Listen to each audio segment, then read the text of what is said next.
Good morning. Today we will look into the third category of types of dredging, that is the hybrid type.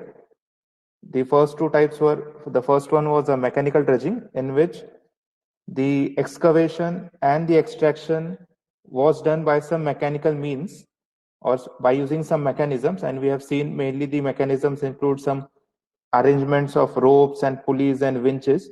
So that was the main difference or main point in the mechanical dredging. Then we saw the second category, which was hydraulic dredging. In hydraulic dredging, again, as the name suggests, we had the term hydraulic in it. So whatever was the excavation or extraction or even the disposal process, so that involved a lot of amount of water, or water was the main ingredient in either extraction or either excavation. So that was the hydraulic dredging. So we have seen three types in each of the category. Now the third category today we'll start is the hybrid type of dredging. Now, as the name suggests, it is titled as a hybrid type. So hybrid is nothing but it will be a combination of both the things. So it might be having some mechanical dredging techniques or components, you can say, plus it will be involving some of the techniques or components of a hydraulic dredging. So water will be involved, and there might be some other mechanisms as well which will be involved. So that will give us this hybrid type of dredging. Now in that, again, we have three types. So the first type is this airlift dredging. So again, from the word, if you see the title itself, airlift. So airlift, it is nothing but using air, we are going to lift or we are going to dredge the material. Okay, so that's the plain and simple definition you can say about airlift dredging, that using air. Now that air may be under pressure or it may be any type of air. Okay? Normal air at normal pressure, or a vacuum, or a pressurized air, compressed air, we will see that. But basic definition, you can say that air is used to lift the excavated material, or air is used to excavate the material and then extract it to the surface. So that is nothing but airlift dredging. Now the figure that you see in front of you, it is a typical line diagram of the setup of an airlift dredging. Now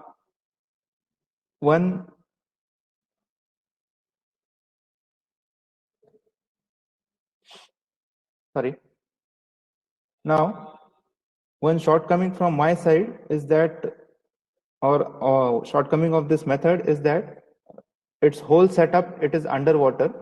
So the main setup, I'll say the main setup, whichever is the working and all, that is underwater. So very rarely you'll find pictures of this type of dredging on internet as well.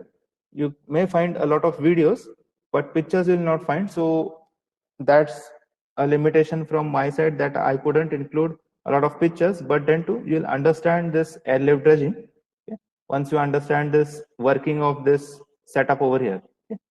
So at the top surface, we'll start from the water surface. So at the water surface, you have a ship or a boat.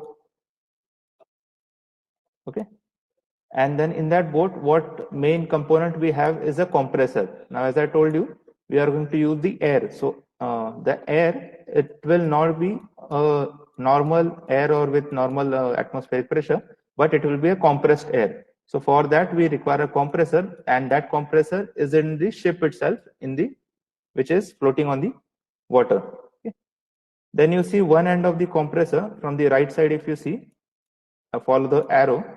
So from the compressor, whatever is the connection or the air hose, you can say, so that air hose is taken to the bottom area of your, or bottom side of your equipment. Okay. Now this air hose, it is connected to another pipe you see. So this is a pipe on your left side. This pipe which you see, I am just drawing a red dotted line. So there is a pipe which is obviously of a more diameter than this air hose. Okay. So this air hose will only incorporate the compressed air. and here you see a valve at the bottom. It is termed as a air entry point and valve control. So this valve will control the amount of air amount of compressed air which is driven into this larger pipe. Okay.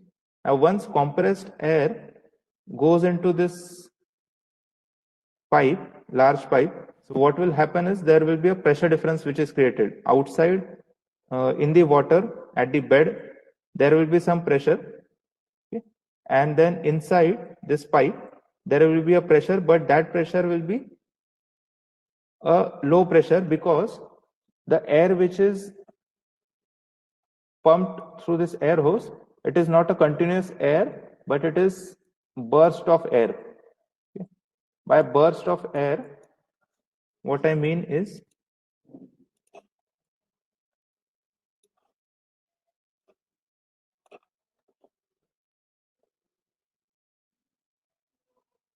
burst of air means the air is not supplied continuously, but in short intervals. Okay, might be for 1 or 2 seconds, a gush of air or a burst of air is supplied, compressed air. Okay, this is the compressed air. It is supplied, then it is stopped. Okay, 1 or 2 seconds, the air is pumped in, then it is stopped. Then again for next 1 or 2 or 3 seconds maybe, again the air is pumped inside. So what will happen is, due to this kind of a burst of air, when this air comes in contact with this larger pipe, so in this larger pipe now it will come in contact with water. Okay? Because in this air hose there is only air, but in this larger pipe there is water, because obviously we have to extract the material from this larger pipe in the upward direction. So obviously there is going to be water in it. So now you know that when a compressed air, you just put a or leave a compressed air pipe into water, you will see bubbles rising. Okay? Or a simple example, if you leave compressed air as well.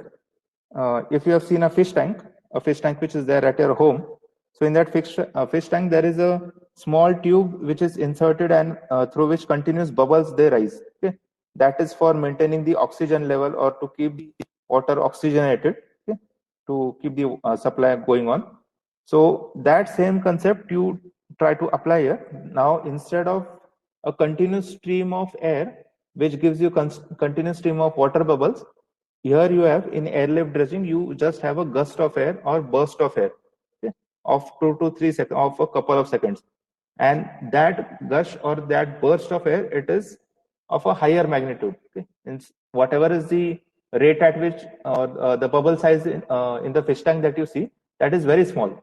But larger size, a very large size of bubble is formed when this burst of air or gush of air is blown through the air hose. Okay. Now that bubble, it will, or that air, it will come in contact with the water in this larger pipe, and then it will form a large bubble.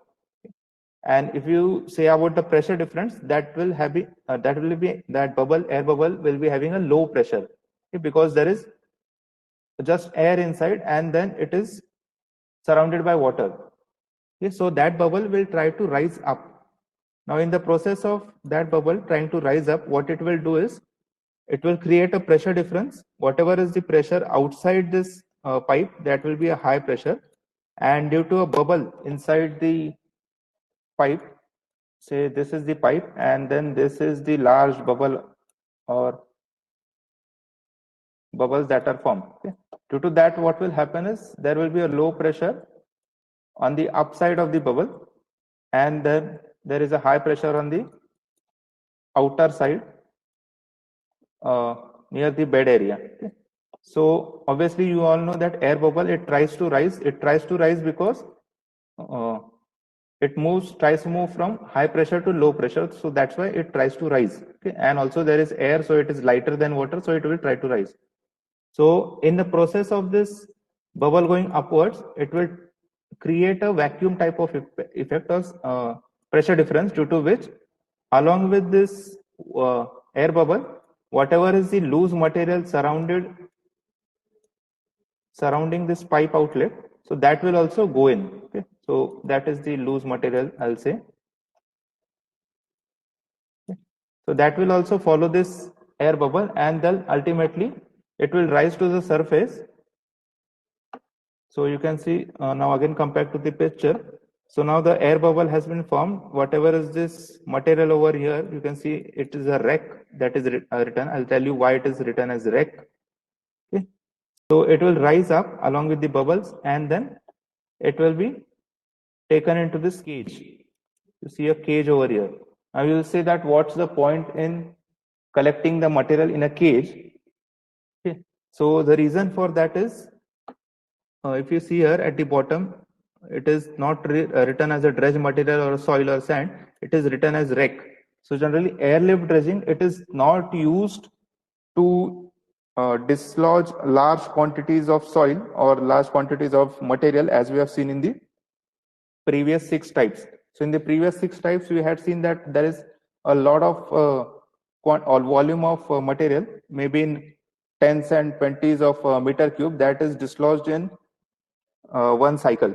Okay? So that much material is not dislodged using airlift dredging, because what we are only using is the compressed air. So that compressed air doesn't have that much capacity to dislodge meter cubes of material altogether. So where it is used, wherever there is a wreckage as in, suppose a ship has sunk into the ocean bed, or oil platforms which are there in the middle of the sea or ocean, if they have got destroyed due to some accident, and then its debris are there at the bottom of the bed, and you have to recover it. Okay? Again, correlated with the famous movie of Titanic. So in Titanic movie, the start of the movie, it is from the scene where uh, explorers, they take a ship and they try to find out find out near the location of the sinking of the Titanic, and then they go to the bed of the ocean, and then they find the wreckages. So what happens is, generally whenever a wreck is there, or whenever debris are settled at the bottom of the ocean, after a few duration, a lot of sand and other sea material is deposited on that debris. So it sort of gets buried. So when you have to remove such thing, so first you have to remove that overlying soil layer or sand layer or whatever is the material that you have, and then you actually get to see the wreckage. So for that purpose, this airlift dredging is useful. So that's why you can see here there is a cage at the top, because what we are not interested is not in the material or the soil which we are excavating, but we are interested in the wreckage part. Okay, it may be pieces of metal, it may be pieces of machinery which was gone down with the ship. Okay, or in case of a oil rig, it may be some equipment, some part of the equipment which was destroyed, and you are trying to recover it. Okay? So that's why there is a cage here. Now, due to this cage, what will happen is, along with the air and soil, whatever material was there, that will be put into this cage. The soil will again drain off into the water itself, because the cage is having some larger aperture size, and whatever is the material we are trying to recover, that will remain in the cage. So that's what airlift dredging is used for. And yeah, if you see here, this is what I was talking about, that this is again another schematic. So through this smaller pipe, you have compressed air which is driven inside, and as I told you, it is in gush, okay, or in burst. It's not continuous. So you see, this is one gush. Okay, the bubbles, if you see, the bubbles have a particular pattern, that they are grouped in some way. So this grouping is because there is the supply of compressed air, it is not continuous, but it is in form of a gush. Okay, so that's why you see such bubbles in series, and then due to this there is a pressure difference, due to which the material rises from the adjoining areas of the bottom outlet, and then it comes out to the surface along with the water and air, and along with this water you also have then whatever is the debris, whatever other debris, so that are also coming to the surface. Okay. So this is the airlift dredging, yeah, and this is screenshots I have taken from a video. So as I told you, this type of dredging, it is not used for, or for the purpose of removing the or collecting the material from the ocean bed, but this is used to remove some debris from the bed. So here you can see it's a video in which on the left side, the first figure, okay, this is the second and this is the third. So in the first figure, you see there is a human being, a man, who is holding that pipe, large pipe. Okay. And then why he is holding? Because as I told you, suppose it is a wreckage site, it is suppose site of a Titanic wreck site. Okay. And then people or those explorers, they are trying to first remove the material which has been deposited over the ship wreckage. So for that, the ship is a long ship, you know, okay, and the material has been deposited all over its length. So just by deploying the pipe, it is not going to serve the purpose. It will then remove only the material which is in the vicinity of that pipe. But we have to remove the material which is throughout its length. So this person, this scuba diver, he or she, he will guide this pipe. Okay, there is a handle over here. So he'll just this will again work as a vacuum cleaner, but a different concept, that we are using this vacuum cleaner in water now, underwater. Okay. So this scuba diver, he will guide the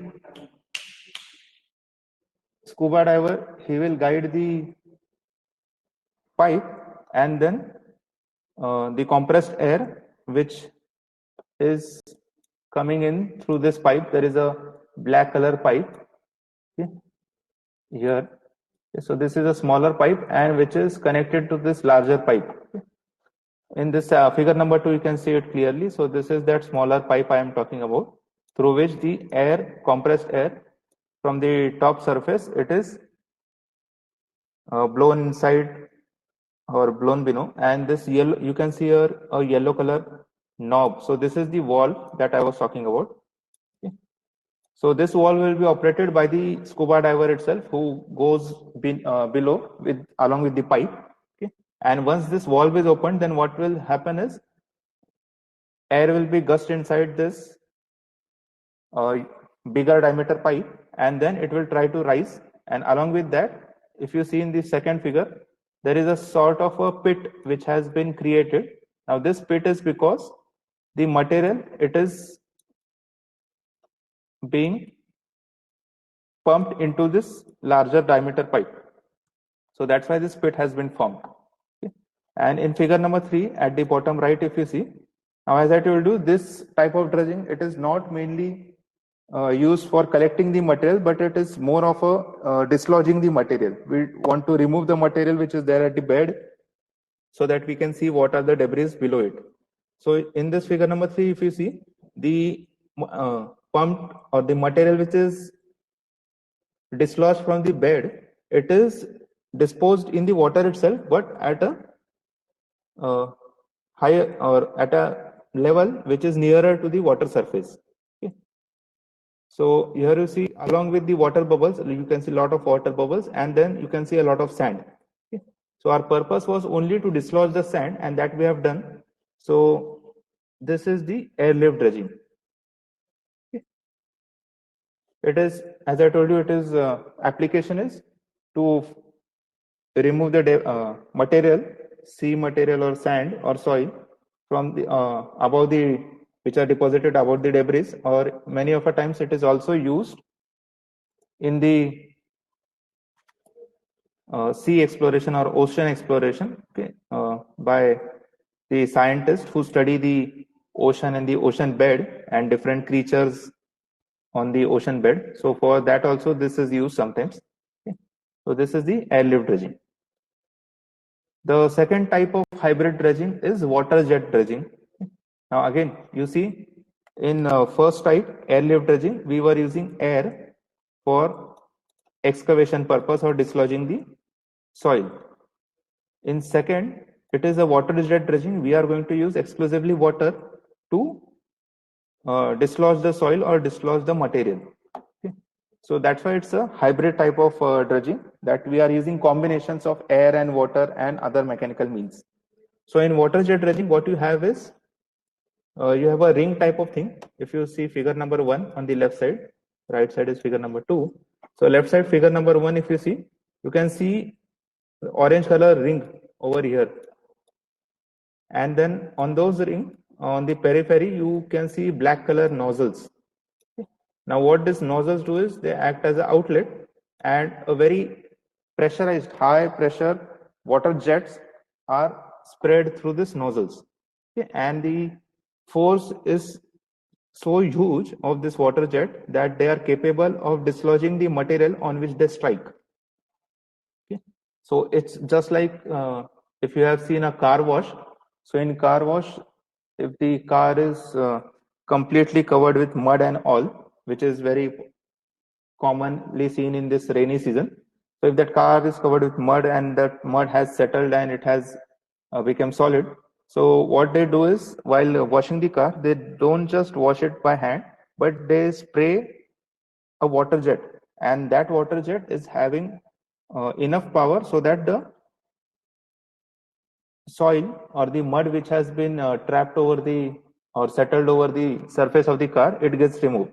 So in similar way, we have this water jet dredging. The only difference is the pressure by which the water jet goes onto the surface. It is quite high.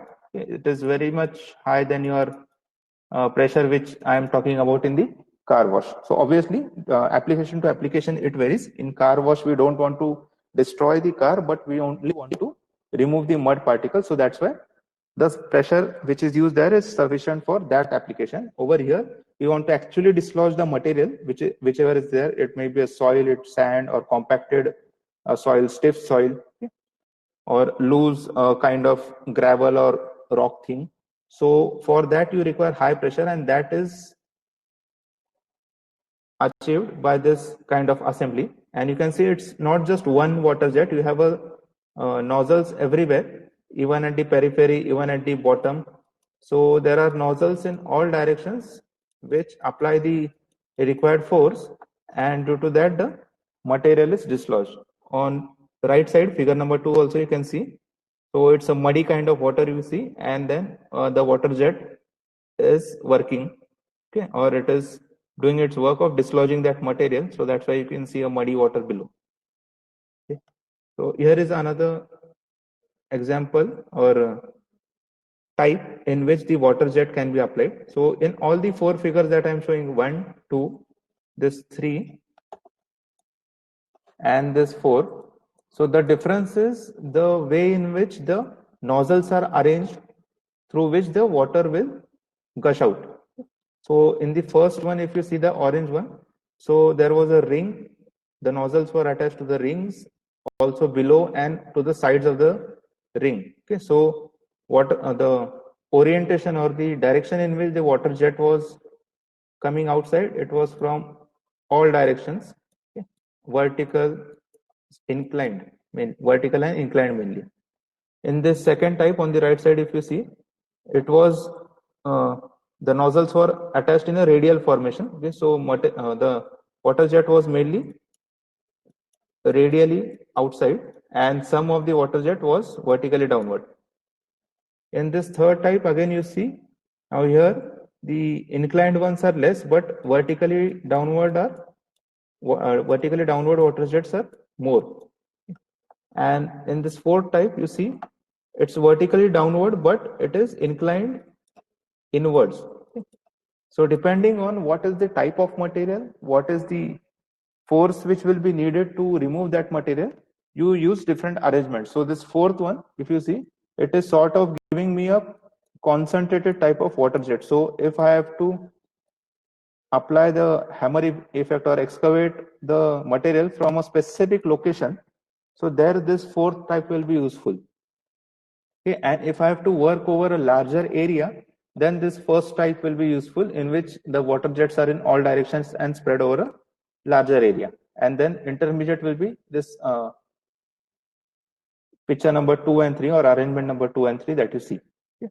So this is the water dredging.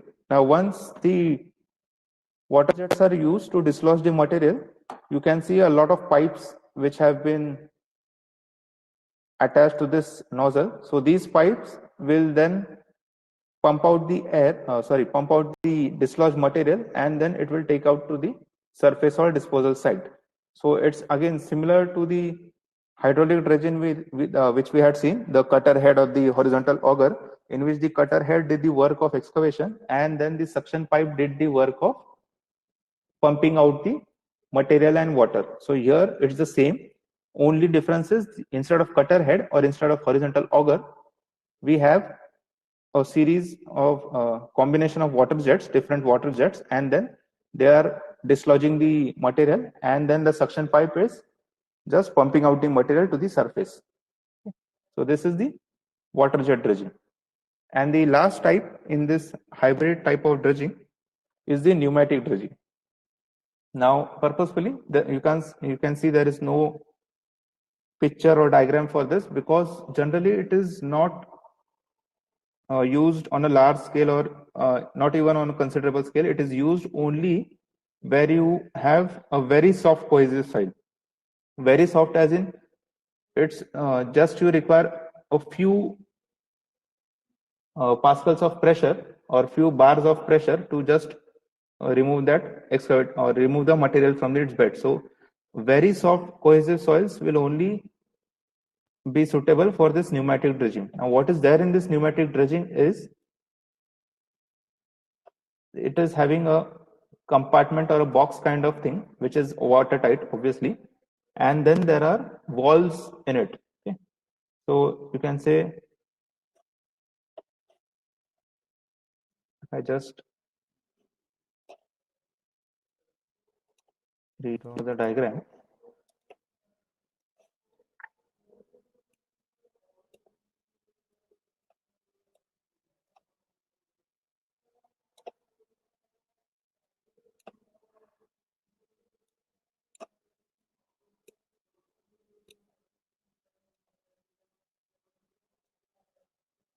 So there is this type of a box, and then you have mainly 2 or 3 walls or openings, you can say. So this is a wall which will just open and close so that this bottom surface becomes airtight. This is the one through which your material will be excavated, and this is the one through which your air will be going inside. Okay, so here you will be having a compressed air. This will be the suction pipe, you can say. Or instead of suction pipe, it's more suitable to call it as an outlet because not always a pipe is attached to it.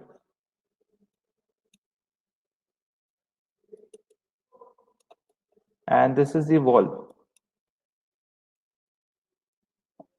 You can say it's a bottom wall. Okay. And this is the bed of your ocean. Now what is done is, firstly, this valve is closed. Okay.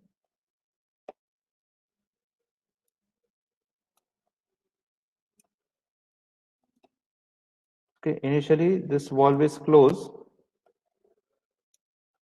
This outlet valve is closed, and this inlet through which compressed air is pumped inside, instead of pumping inside, the air is removed initially. In the first stage, air is removed from this box or a chamber, we'll call it. Okay, so you have this closed chamber through which the air is removed.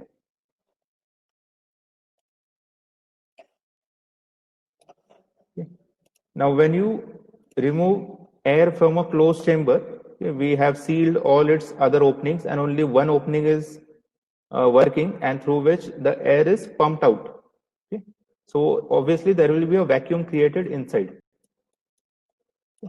Now once 100% vacuum is achieved inside this chamber, that we know that all the air which was there in this chamber, which is now we have pumped out the air, so there is a vacuum created, then this valve is closed here.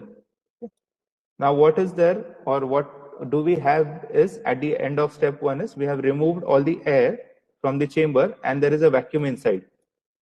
Now I'll lower this chamber to the bed of your ocean. Okay, so suppose this is the water level. Okay. And now I'm lowering it to the bottom. Now when I lower it to the bottom,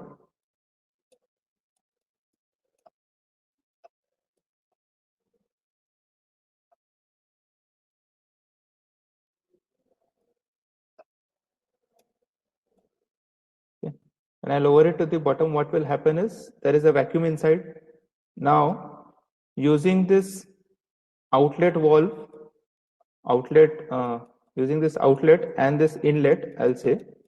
So using these two openings, when I open this outlet opening partially, suppose, so this vacuum, there is a vacuum inside, so obviously due to that opening of this valve, there will be a pressure which will be created and which will open this valve at the bottom. Now, once this valve at the bottom is opened, obviously there will be a pressure which is now being created, that you have a high pressure outside and a low pressure inside, because it was vacuum and now the valve has suddenly opened. So the pressure is still low inside. Vacuum, we know it has zero pressure, so there is low pressure inside now. So due to this pressure difference, again the material which is there near this valve, it will be dislodged and it will go inside this chamber, and it will keep on going inside till the pressure is equal. Okay, till both the pressures here, pressure inside and pressure outside, it is equal. Once it happens, this valve which is there at the bottom, it is closed by gushing inside a compressed air through this inlet. Okay, and now our chamber, which was initially a vacuum, now it is filled with material, whatever is the soil or the sand that we have. Now once it is filled, it is again taken, or this chamber is taken to the surface of the water, and then through this outlet pipe or outlet valve, it is opened completely, and then whatever is the filled material, that is removed. So this is the method of pneumatic dredging. Now, as you see, what we are doing is we are only relying on the vacuum. Okay? The pressure difference that will be created due to vacuum, we are relying only on that, and we are assuming that whatever is the material at the bed of the ocean, that will be dislodged only by this mere pressure difference, okay, which is created due to the vacuum. So that's why it is restricted only to very soft cohesive soils. Very soft as in you don't need any kind, or you can see you need almost negligible force to dislodge that material. It's already very soft and very loose, and you need just a push so that that material, it dislodges from the bed surface and then it goes inside the chamber.